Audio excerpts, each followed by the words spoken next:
Yesterday we did Grind King testing. I've been talking back and forth with Grind King guy. Donald is the guy's name that I've been talking with. I'm not sure if that's the founder or if that's just my guy that I'm talking to. I think it's the founder, right? Um, Donald is his name. I've been talking with him, and he goes, "Oh, Ricky, cool, blah blah blah." He's like, "Could we get on a call and talk about it more?" And I was like, "Yeah, you want to call while I'm on the live stream? Then maybe you can talk to the audience, and you can talk to me, and we can like learn about it together." Because he's like, some of the things from the truck is not as obvious. Maybe I should have like briefed you a little bit more about him, so you could have tested them better. So we're gonna do a follow up with the Grind King. Grind King's gonna call in.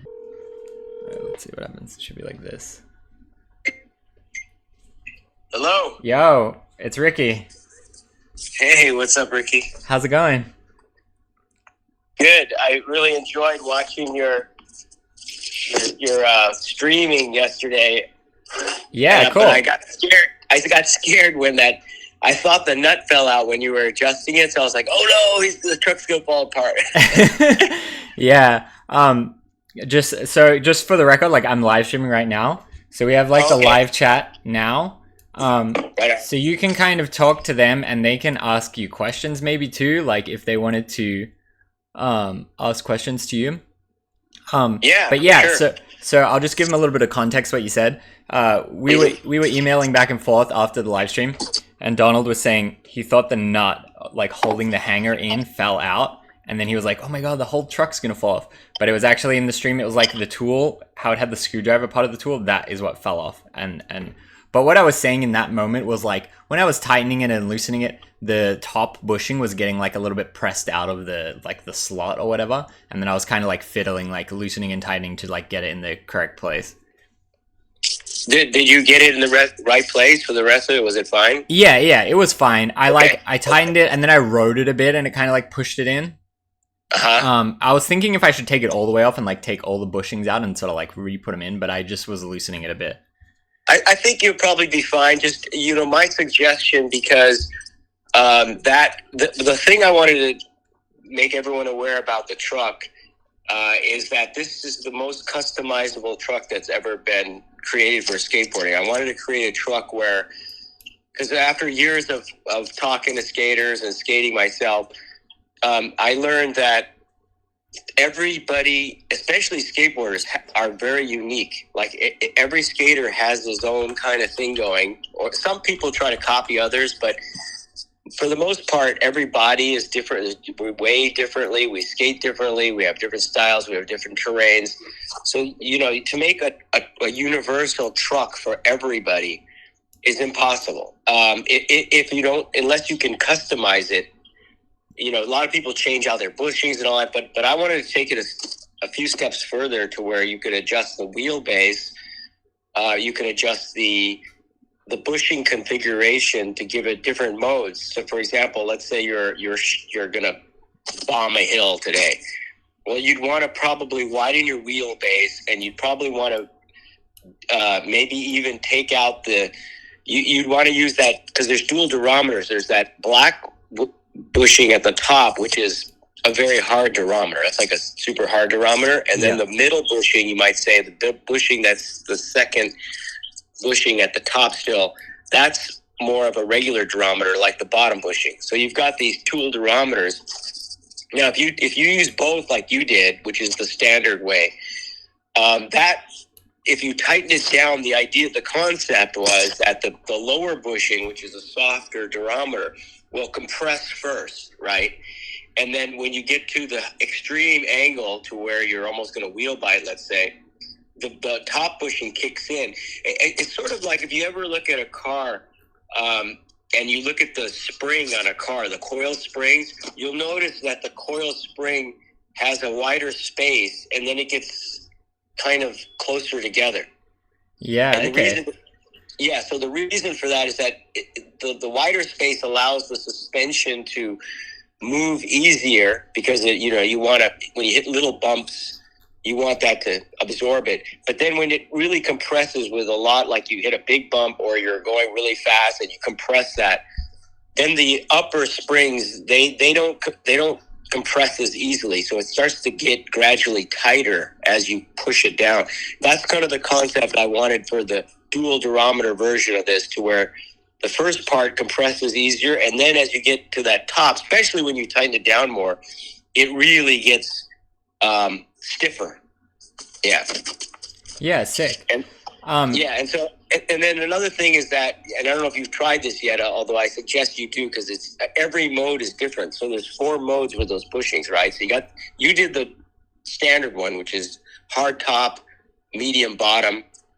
Then you can flip that, invert it, even though it looks kind of funny. You can do hard bottom, medium top, and see, because those bushings are different diameters, you'll notice that orange bushing, which is the middle one, the softer durometer, it's snug in that bushing seat. I mean, matter of fact, you could take the hanger off the truck and the bushing won't fall out. It's like it's jammed in there kind of. But it's the opposite with the hard bushing. If you take out, because you can run it with just one bushing, and I suggest you try that at some point. Okay. Take one of the bushings out and just try with the hard, or just try with the low orange one. And you'll trip, because it kind of rides different, but it has, but it's totally functional. When you use the top hard bushing by itself, you'll notice instead of it being really tight in there, because it's a smaller diameter, it allows some wiggle, especially if it's loose. Yeah. And what you do, you take that middle bushing and you stuff it in the nut portal. That hole, by the way, everyone makes fun of the name, but it's becoming a thing, the nut portal. Nah, it's cool. Yeah. That's sick. Yeah. So you put that middle bushing, the orange bushing, into the nut portal in this loose truck mode, and then you have that top hard bushing in the top, and then that way it forces the kingpin up, because the kingpin kind of floats within that kingpin sleeve. So in loose truck mode, now you've got that thing that Daywan always talks about, like he likes in his truck, which seemed to have caused a trend. Yeah. Which is these trucks, they like almost that wobbly feel. Well, this truck is designed for that, to where that top bushing, that hard bushing, you keep it loose and then put that other bushing underneath it, so it keeps the kingpin up, so it doesn't just rattle around.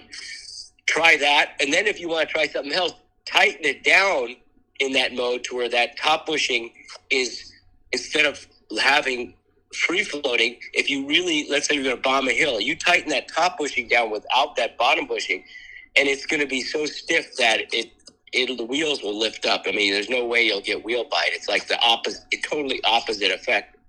Yeah, wicked. Mode. Yeah. So there's all this stuff you gotta. It may drive you a little crazy, because there's like so many different ways to adjust it. But that's what I wanted. That was my goal. Is to like, hey, every skater's different, so why not have a truck that can adapt to their different, needs. Yeah, totally. I think the wheelbase forward and backward is a really good idea, because trucks did, I mean, I feel like maybe it was more like cruiser trucks. They used to have kind of like 2 holes sometimes, and you could go like forward or back, but I think it makes sense to just have 3, and you can really choose the wheelbase, because I feel like each different board would be different, and I think if you went forward and back, the relationship with the kick would become different as well. So there's a lot of play there. Yeah, well, most boards tend to have like the nose is a little longer than the tail. Yeah. And so with this truck, because it has, so it's interesting to note that there's 3 holes that you can adjust from, right? But when you multiply that with the 2 trucks, you have to go 3 times 3. So there's 9 different positions this truck will give you if you want, because there's one where you just move, let's say you just move the back truck forward, so it's a narrower wheelbase. Yeah. Now you have a more symmetrical board. If you think about yeah, now, the true. tail and nose are now the same. Yeah. We tested that. It's almost exactly the same, which is kind of cool, because, you're doing stuff both ways. And then you can do it the other way, have a really long nose, which is unusual. So, you don't have to move both in. You can move just one in or the other one. And the same goes for increasing the wheelbase. You can just move one out and one back. So rather than going extreme and moving both out, unless you're like bombing a crazy hill, you got to experiment around. And the other thing that's interesting is you can shift the wheelbase. So you can keep your exact same wheelbase and just slide it forward or back to see how your board, because my thinking too is that every board is different a little bit. Yeah. And so you kind of need to find the sweet spot. With these trucks, you'll be able to find kind of the sweet spot depending on, again, there's no best. There's just depends on the skater. Totally, yeah. I did really like the sort of like lock-in grooves. And the U-beam, the U-axle, I thought was pretty interesting. Maybe you want to talk a little bit about that? Yeah, okay, so a lot of people think that this truck is a pre-worn out truck, and they think it's going to not last long, because if your axle was straight like all other trucks, then this would be right to the axle pretty much. It'd be kind of like you'd be hitting the axle probably in one day of grinding all day long. Yeah. But that's not the case. The axle bends down. That's one of the things I'm patenting. I'm getting a patent for, because it's very unique, and it's something that makes a big difference, because there's 5 things that this does. Number one is that, of course, it allows for the grooves, because now you've got space between, you can grind all the way down to the axle and still have about as much space as a normal truck. So that's number one, of course. Number two is it's stronger, because rather than just being a round bar going across, if you look at buildings, for example, the best way I can describe it, if you look at buildings that are made from steel, you'll see like I-beams, right? They're called I-beams. Yeah. And they don't use round beams. They use beams that are kind of like flat. And so it's stronger. And it's, matter of fact, it's so much stronger that in the area where it's flattened, in that bent down area, there's holes in it. Because, like a thing with hollow axles, everybody likes hollow axles these days. But there's a problem with hollow axles. One, they're not quite as strong as the regular ones. But the bigger problem is that the ends where that hole is easily deformed when your board goes on its side and hits that axle. Yeah. It can bend the threads and mushroom those threads easier and damage those ends. So rather than do that, make the hollow, the way I took weight out of this axle is by drilling through it in the middle. If you can imagine, the middle is flat, so there's holes going, instead of through it, it's going through it the other way, not lengthwise, but sideways through it. Yeah. I got the photo on the website pulled up. So it's lighter, it's stronger. It's impossible to slip, of course, because in the casting, you have to break the casting for this axle slip, so it completely eliminates axle slip. Yeah, sick. And then the last thing it does, which is something no one would really think about. I didn't even think about it till people started testing it. Is that because the weight of the hanger is now lower, the top of the hanger, it looks, all that material is removed, right? It's like it's grinded away. So that weight is gone from the top of the truck, and the axle is also bent down into the truck. So the weight of the truck, if you were to weigh the truck, the center weight, it's lower. It's like a race car. Yeah, interesting. It's like, the lower you get to the ground on a race car, the better for stability, right? Yeah. So for grinding on these trucks, you're lower to the board. You have a lower, I call it lower center of grind, or more grind control, because you're grinding closer to the board, which is more stable. And then this is something, I don't know if it's true. Maybe you'll be a better one to tell. But one of my testers says it flips easier because instead of the weight being higher, it's like I said, it's lower to the board. Yeah. Okay, that's interesting. Yeah, you can imagine that you're not flipping that top heavy weight like on most trucks. The weight's way up high. Yeah, my analogy would be like an ice skater or whatever, where they spin around and they have their arms out versus their arms in. It's like, if it's like their arms are in, then it kind of spins faster. Yeah. So yeah, that kind of makes sense. That kind of, it's just physics, it's like the law. I'm not, it's nature. Those are the rules. Like why people that design race cars and roller, even people that perform, they're using it, whether they know it or not. Your body has to condense if it's doing things that are flying around, in circles and stuff. So the same with kickflips. You want a board that has that weight closer to the board to make it easier to flip. Yeah. So that's the U-beam. axle and how it works with the locker. You know, one of the things too is that people said that, how do you, you know, this is an experimental truck. I'm going to be honest.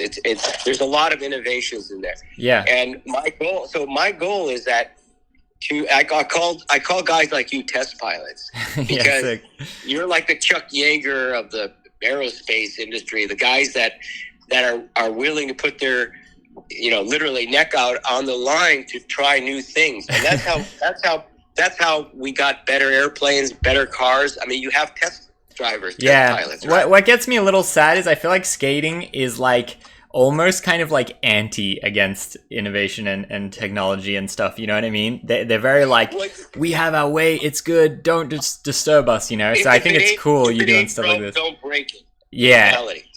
Well, I hate, sorry, but my slogan is, if it ain't broke, break it. True. So, because, you know, how are you going to progress the sport? You know, my goal, my purpose in coming back to skateboarding, because I left for about 10 years. Yeah. My purpose to come back, if I have no reason to come back if I'm going to do the same old shit. You know, same old is to me, it's boring, and it shouldn't happen. I mean, I'm riding, most skaters are riding the same trucks that were ridden by their, at this point, grandparents. Yeah. And so it's time for this new generation to get new generation technology that is based on the modern skating. Like one of the things, like, I watched you skate yesterday. I was really impressed by the rail tricks you were doing. You know, I'm an innovator in making stuff, and I could see you're an innovator in how you skate. Thank you. You skate. I was going like, no, this guy's doing this pogo thing. Well, I could call it the like bing bong, bing bang, or whatever we were saying. Yeah.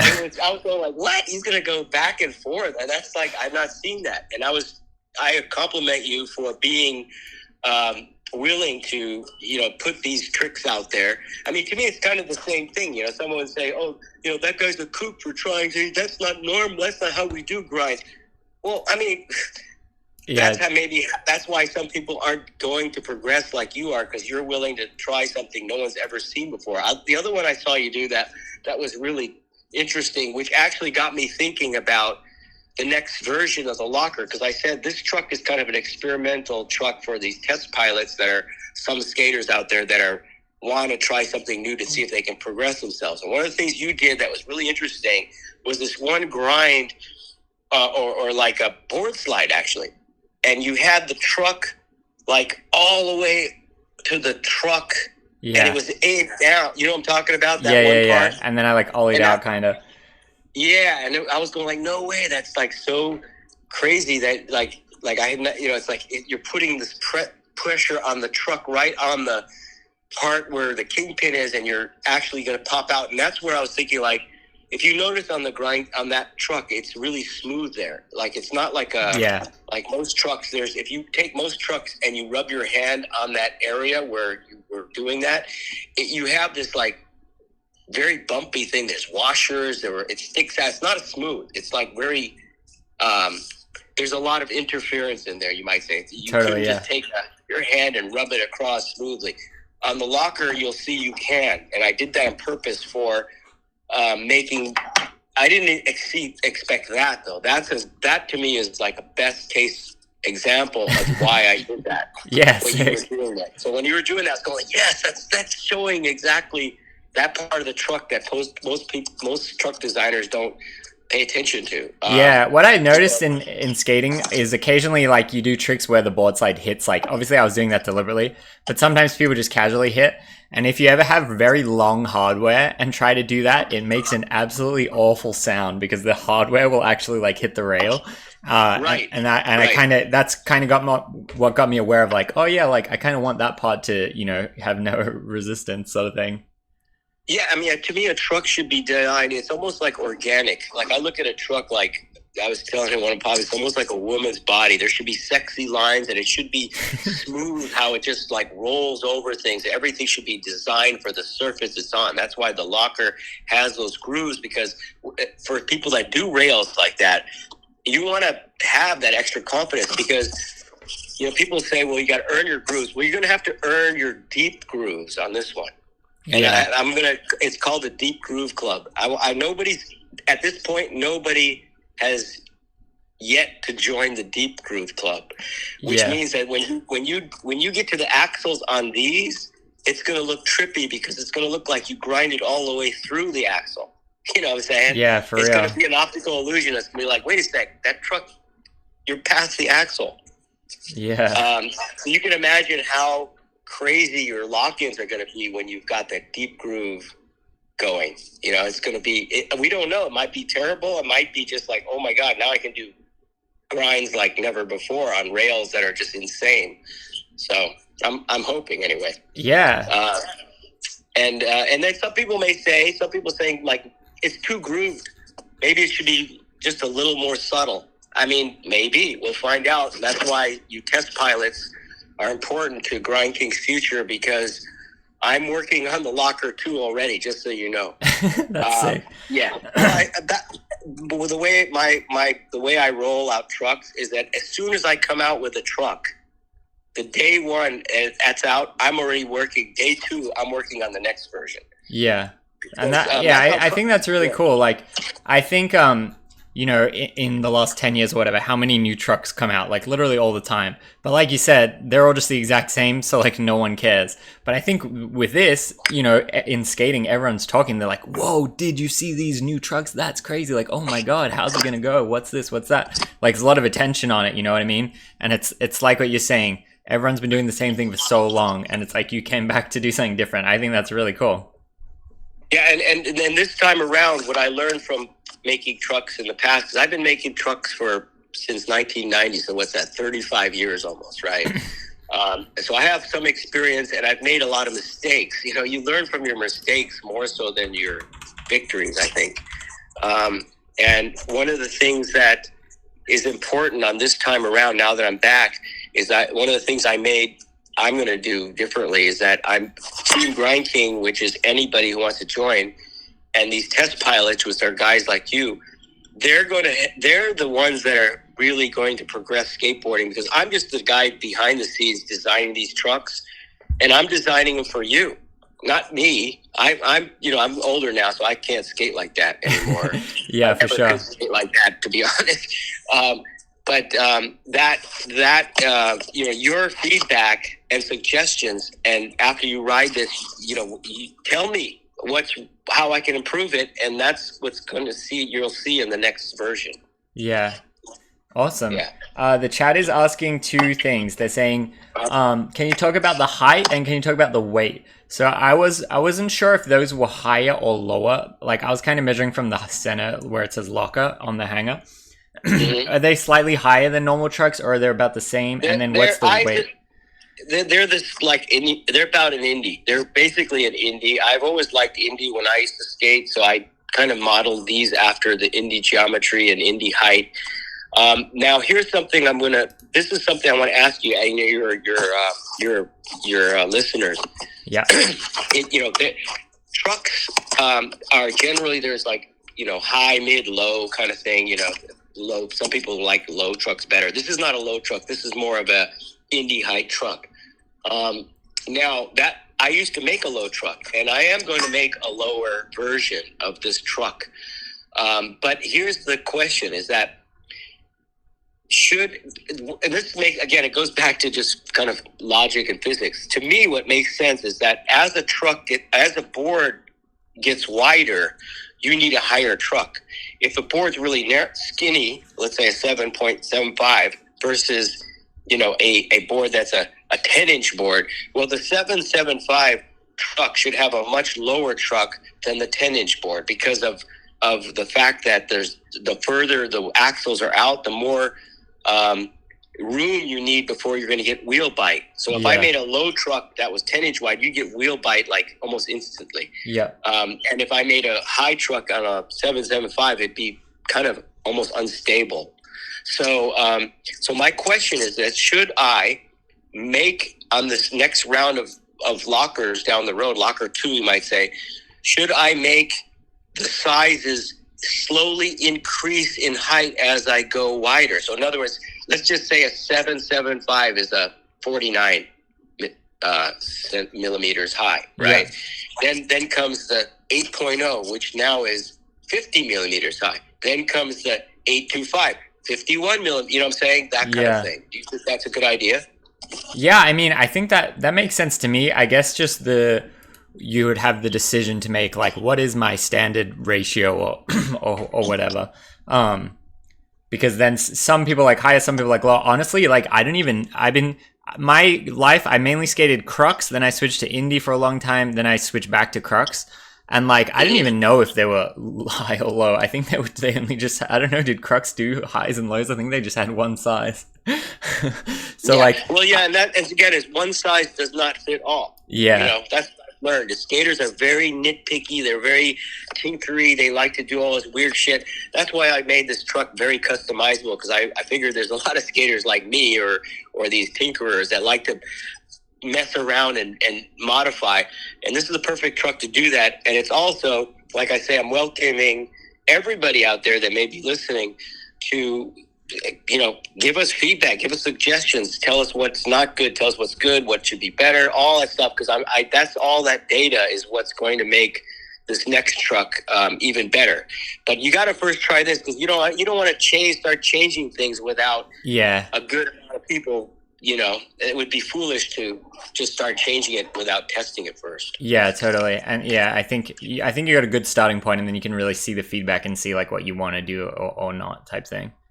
Yeah. So just please don't hesitate if there's something, you know, that, you know, don't feel bad to say that something could be better or doesn't work as good, or you don't like this. That doesn't offend me. I actually want to hear that, so I could, you know, otherwise it's going to stay the same, right? You know, how can I make it better? Yeah, totally. So let's see what anyone else out there has any. Yeah, you guys got any questions? By the way, you know that tool, going back to the tool? Yeah. That thing, the cap that you had that you unscrewed that you said you dropped, that was the thing you dropped? Yeah. That's a bearing press. Oh, okay. That takes that. You look, I got it here. Pop your bearing off and put it in with that thing. When it's in the tool, you have to screw it into the tool, of course. You know. So I have it in the tool. Oh, okay, and like I use it to leverage the bearing out, right? Yeah, you just put it in your bearing when you pop them out with the whole handle and everything. It comes out really easy. Now to put it in, the best way to put it back in is you unfold those like two Allen wrenches so that it's kind of like you put that on your thumb so you can like really just push that thing back in and wiggle it back into the wheel. So that's the idea for that. Yeah. By the way, this tool is not the best for everything, but it's not designed to be a tool that is the best to mount everything. The idea of this tool, the whole concept was that it fits in your pocket. Yeah, that's what I was saying. I was saying that too. Fall on it, yeah. So it's more of like a Swiss Army knife kind of skate tool, you might say. Yeah. But they can be improved too. I listened to what you said. I was like, you were saying, oh, you should add the other guys' kingpin standard thing. I still haven't thought.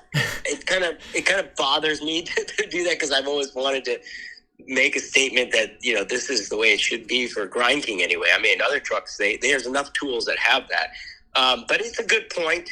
The other point someone made is that the Allen wrench, especially the smaller one for the mounting bolts, should be able to come out so you can use it, you know, on one side with the tool on the other. Oh, yeah, of course. Yeah, that's actually a good point. I thought that was, you know, that's something worth rethinking. So I'm gonna be thinking of a way to improve the tool as well. I'll just show the chat. I'll explain that. What he's saying is, with this Allen key, this is going into your deck bolts. In Australia, everyone rocked Allen key for some reason. I don't know why. But you can't put that and unscrew it, because this is attached to the same device. So, like, if you wouldn't be able to do that with the Allen key. You need two tools or some other way to do it. Unless you use what I'm coming out with next, my next hardware, which is a reissue of something in the past. It's called nut locks. I'll send you a set so you can test those too. Okay. But it's, you know how like the rocket bolts is a one tool system that allows you to use one tool Yeah. at the bottom where the nut is. Well, nut locks is the other way around. Nut locks locks the nut in your base plate so that you only need the tool. So in this case, you would be okay with the grind king tool because you only need the one tool on the top, which is the Allen thing. Yeah, so it okay. works in reverse to the rocket bolts. Yeah. Yeah, cool. Yeah, the rocket bolts were interesting. I didn't know that they were going to be like that. I was kind of surprised. I was like, huh. I would like to take them out and see what it looks like after I've taken them out and maybe put them back in. Okay, so here's my theory on that. If you want to know the engineering behind this idea, is that all other bolts, if you notice that they tend to loosen, and then you notice the mounting holes in the truck gets all widened out. Yeah. Because the trucks, the mounting bolts if you put regular mounting bolts in your deck and you didn't put the nuts on there, you just flip the deck over, they would fall out, right? Yeah. They're not tight in there. They're just kind of loose in there until you tighten them, and then they stay that way till they loosen, and then they widen the hole. They damage your deck, in my opinion. Yeah. And your truck. They certainly damage your trucks. Well, the rocket bolts, if you'll notice, especially when you take them out, before you take them out, just take the nuts off and take the truck off, and you're going to trip out because they ain't moving. They're like studs. They're like rock solid in there. There's no movement. And that is better for your board and for your trucks because they're more stable. They're not, if they loosen, they're not like regular bolts. They're going to be a wiggly jiggly in there. No, they're like studs. They're like embedded into that deck. Some people say, "Oh, that damages the deck." It less than regular bolts because regular bolts also you can over tighten them because of that bugle head or what there's like an angle at the top, so if you over tighten regular bolts, they'll start sinking into your deck, which I've seen many times. If you notice the rocket bolts, it has that star head which is really wide and flat, so as soon as you hit the top of the deck, it stops. There's no way. You'd have to really work hard to pull them into your deck because of that design. That's true. I have noticed that, like, if I ride a board long enough, sometimes I break a lot of boards and change them quickly. But if I ride them long enough with any trucks, the trucks do eventually get loose, and I have to retighten the hardware. So that's a good point, actually. And sometimes I used to find myself filming, street tricks or something. Then I'm mid filming the trick, and I will notice that it's loose, and then I say, I don't want to go and get the tool right now. I'll just try to land it while it's loose. And I would do that kind of often. So that is a good point. So you may. I mean, again, you're testing those too now. Let me know if you notice they seem to stay tighter. Yeah. That's kind of what I sort of say. In theory, that's why I did that. So. Yeah, totally. Yeah, and so let's see what else in the truck I should tell. Oh, the other thing that's interesting, some people were commenting they think the base plate's going to break because it's so lightened up and there's holes in it and everything. Well, actually not. I venture to say that anyone, let's see if they break, because I've had a lot of kind of engineering background, and I even worked for, at one time when I was really young, I worked for a structural engineer. So I learned a lot about like how material and how you can shape it, like the axle, for example, but also the truck base plate, which has got these curves. Like if you look at old fashioned base plates, like regular ones, they always have this flat bottom. And so the strength is just in the thickness of the material. Yeah. It's not the shape. The shape is not the best design for strength. Like if you look at like trusses or things or parts of certain cars and motorcycles, there's a lot of like great angles and things that makes it stronger. And then if you look at this base plate, it's all angled, like it has angles, it's not flat. And that angle makes it stronger, believe it or not. And then also it's wider. If you notice, it sticks out wider than a normal base plate. It has that curve on the front. Yeah. That's for a reason. And the reason is because the more surface, the more area I can create that's wider, like a footprint, you might say, the less impact. It diffuses the impact. There's less stress on your board. The concept was to help protect your board from breaking because it's less stress. When you have a flat, square base plate, that straight edge is like a shear point. Like if you want to break something, like a karate chop, a piece of wood or something, you put it on the edge of a table where it's flat and straight, and you hit it really hard, it snaps it right there, right? Yeah. That's kind of your skateboard. You know, that flat edge on your board, if you notice, most boards actually do snap or often snap right at that point. I have some as an example because I look at that stuff to see why does it break right there? Well, that's a shear point, it's called. On the curve, and the wider footprint allows the board to have less stress, so there's less likely you're going to break your board. Again, that's just physics stuff. I mean, it's just, you can test that and prove that pretty easily. Yeah. Yeah, awesome. The chat was saying, when do the 8-inch size come out? The main bulk of the shipment is coming all together. There'll be size 8.0, 825, 8.5, 875. So those four sizes will be the first sizes all coming together. They'll be here landed in about, I would say they should be here by beginning of February, by mid to beginning of February. Okay. But the ones that people ordered from us on our Kickflipper thing, which is where we did for the first 100 sets, which we're doing another drop tomorrow, by the way. Yeah, I see that on the website. Maybe you could just give the viewers a little bit more context around that. Okay, so many skaters, I don't know if you've ever heard of Kickstarter. Yeah.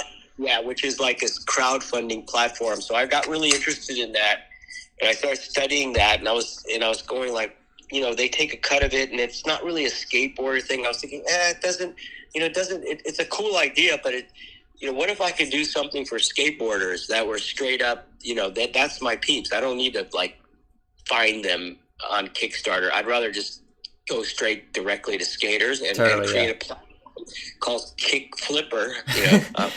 Okay, right. And Kickflipper it's the same concept of you prepay early, like these people have, which helps me out in a big way, especially now that I'm restarting Grind King. It's a huge thank you to those that contribute and support us at this point. Yeah. And what that does is it helps me, I get the money early to help production, and they get a huge discount, so it helps the skater. Plus, they're the first ones to get it. So those guys that order these first hundreds on this Kickflipper, they're going to get it about a month ahead of everybody else, because it's costing me a lot more. But those trucks, the first batch of those Kickflipper ones, are going to be air shipped as opposed to boat shipped, which takes a week instead of a month or two. So that's the benefit of Kickflipper. Plus, the other benefit of it is what we were talking about earlier, is that I want you and all these listeners to tell us what to make. Tell us what to change. Tell us what colors you want. And we're going to do this for all kinds of stuff, including clothing. I used to make a lot of clothing back in the day, innovative clothing that was ranking. Sorry.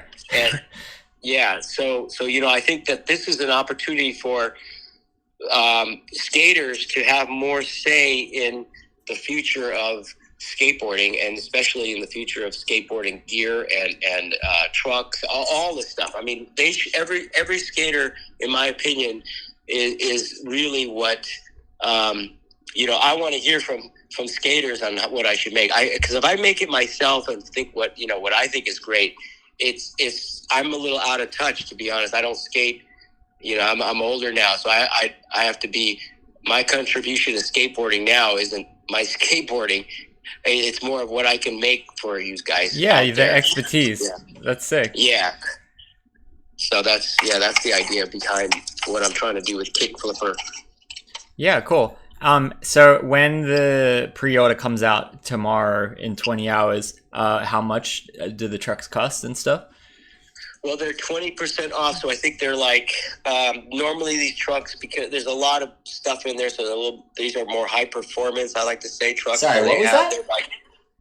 Sorry, I'm sorry. Okay, no problem.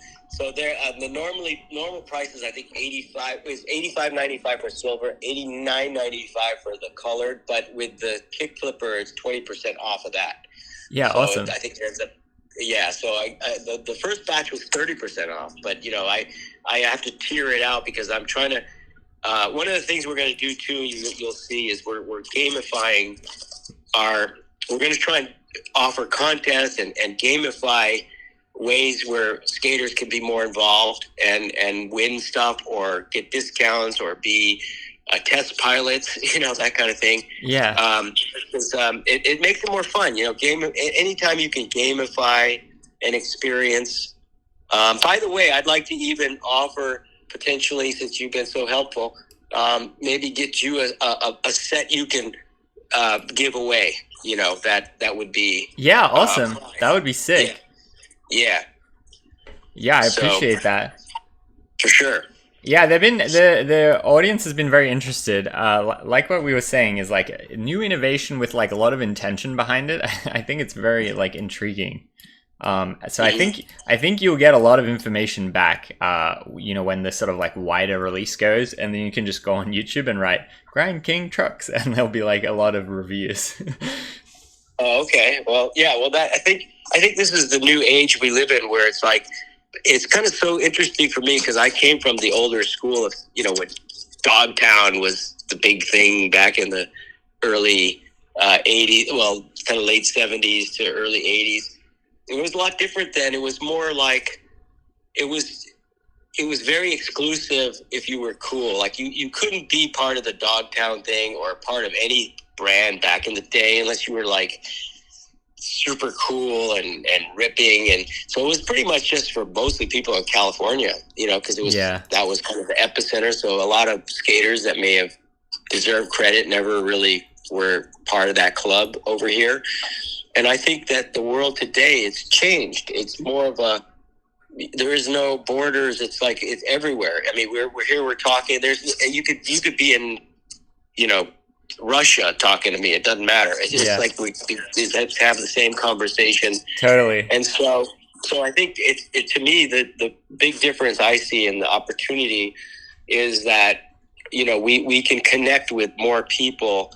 And geography doesn't really matter as much. So skaters, I want to be more, as in terms of the differences, it's more inclusive instead of exclusive.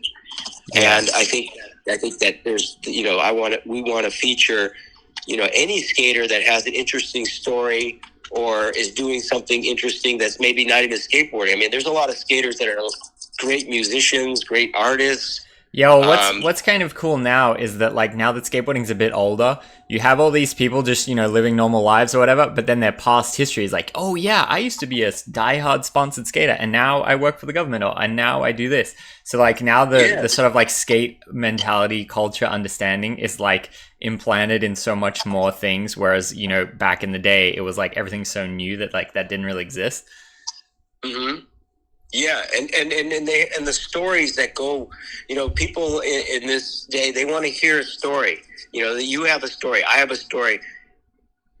Everybody has a story, and it makes it more real. It's authentic to hear, like, oh, this is, this person's unique because he may not be the best skater, but wow, he's got a really interesting life story, and skateboarding helps him get through depression.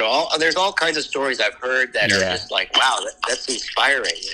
Yeah, totally. Yeah, I hear a lot of stuff like that, and like I used to work with Braille Skateboarding. I don't know if you know who that is, but it's like it's a big YouTube channel, right? And they had a lot of reach to sort of the like beginner kind of skater. And what so many people would say, it's like such a nice story that I would hear over and over and over. And it says, oh yeah, I used to skate back in the day. Then I went along with my life. Now I have a kid and we skate together and we watch the videos together, and I got back into skating through them. And it's like, damn, that's like such a nice, that's such like a nice thing to say and like a nice idea. Like, I think that's really cool. Yeah. I think Braille, definitely influenced and, definitely impacted skateboarding in itself. There was something really interesting going on with that. And as you guys kind of all went kind of your own ways, it seems, but yeah, the narc is what you guys did is leave something that was part of skateboard history. I mean, you can't. Yeah, totally. It's always going to be in the history book. Yeah, it is a little sad how it all ended, but like what I always say, that Braille had such big positives, and like Braille was kind of the first one that says like, hey, you don't need to be super cool, you don't need to be in the clique, like you want to come and skate, like we accept you, you know. And it was like very sort of open, whereas like you say, the other people like a little cool, like, oh, don't push Mongo, don't mole grab, like you gotta be cool. And Braille's just like, yeah, whatever you want, we accept you. yeah, and the end. I think that you guys did enough good to where it was maybe time, because everything. Here's the thing: everything has an end. Okay, everything's going to end at some point or in some way, and this is the thing most people don't realize: the end is just the beginning of something else. That's true. So in a way, you could say it was sad that it ended, but there's all these other things that are being reborn from that and branched out and spawned from the existence of Braille to begin with. So it was, in my opinion, no matter how it ended, it was a beautiful thing while it happened, and there's more beautiful things going to happen because of it. Yeah, I think that's a good way to look at it. Mm-hmm. So you guys are all making your mark, and I think a lot of skaters appreciate it. Like I say, it's authentic. You guys are not just doing stuff. You guys are part of the culture, which is what this whole, I think what makes skateboarding special is it's a culture sport. It's not just it's not like even like golf or tennis in a sense. I mean, that has a culture too, but there's something more raw and individual about skateboarding that makes it. It affects fashion, it affects art, it affects music, it affects a lot of other sports even. So totally, yeah.